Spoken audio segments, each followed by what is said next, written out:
Hello, everyone. Warm greetings to all my viewers. Today, I want to take you to the place where I'm currently living, a beautiful local island in the Maldives, to show you something exciting. An airport is being built right here, so come along with me. This small island is located north of Malé, the capital city of the Maldives.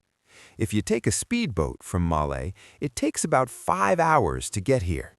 During the rainy season, depending on the weather, it can take up to 6 hours. But there is a faster way. You can take a 1-hour flight from Malé to the nearest island that already has an airport. From there, it's just another 1-hour speedboat ride to reach here, so that shortens the travel time significantly. Now, why is an airport being built on this island? Because this island is slowly becoming a tourist attraction. That's why the government approved this airport project. I've heard it's a 1-year project, and right now we're already 2 months into construction.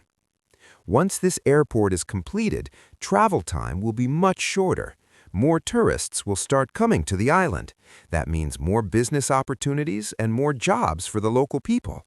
The island will become busier and more prosperous than before. And it's not just about tourism. For local residents, this airport will be a game changer for healthcare and social needs. In the past, we only had boats to rely on, but soon we will have flights as well. That will make life much easier and improve our living conditions significantly. Now, let me talk about this beautiful light green ocean you're seeing right here. This is the shallow water area connected to the island where I live. We call it the coral reef. When sunlight hits the white sand at the bottom, it reflects and creates that bright, stunning light green color. This kind of natural beauty is exactly what makes the Maldives famous and what attracts tourists from all over the world. All right, now I want to share with you how the Maldives was actually born. You may have seen those pictures from space, perfect, almost magical rings of islands sitting right in the middle of a huge blue ocean. Those are called atolls. They are some of the most wonderful and beautiful things nature has ever created.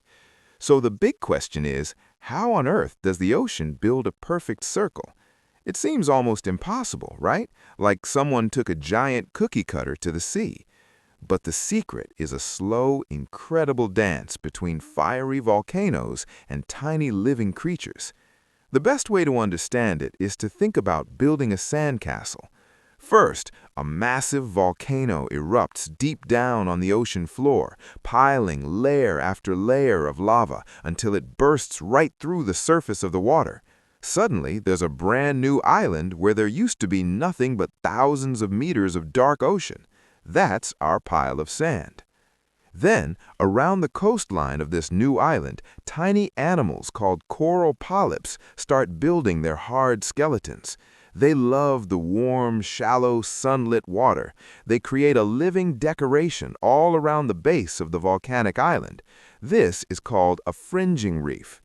Next, millions of years pass. The volcano becomes cold and heavy, and it slowly starts to sink back into the Earth's crust. But at the same time, the coral reef is doing the opposite. It keeps growing upward, always reaching toward the sunlight at the surface. Finally, the volcano disappears completely, sunk back into the deep ocean. What remains is the ring of coral, forming a perfect circle in the middle of the sea. That is an atoll. It's the ghost of a long-vanished volcano, the legacy of a mountain you can no longer see. Now, what does it look like on the inside? Inside the atoll, there is a shallow, calm lagoon. That's the footprint of where the old volcano's peak used to be. The bottom is covered with white sand, so when sunlight hits it, the water glows in brilliant turquoise and light green colors. But here's the amazing part. Just one step outside the reef wall, you are immediately in the deep, dark, open ocean, over 1,000 meters deep. It's like two different planets, separated only by a thin wall of coral. Is this a rare thing? Not at all.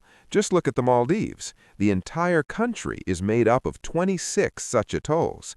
There are over 1,190 islands in total. Out of those, only about 200 are inhabited. The rest are either tourist resorts or uninhabited jungle islands. Just like I mentioned earlier, once this airport is completed, most people believe that everything, the economy, tourism, transportation, will improve and develop much more than before.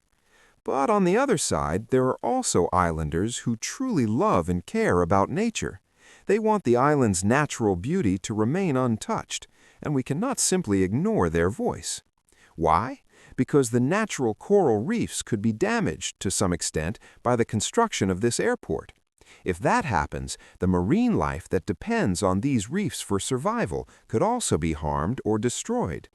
Not only that, but there could also be changes in the local climate. The island's ability to withstand natural forces might be affected as well. But at the end of the day,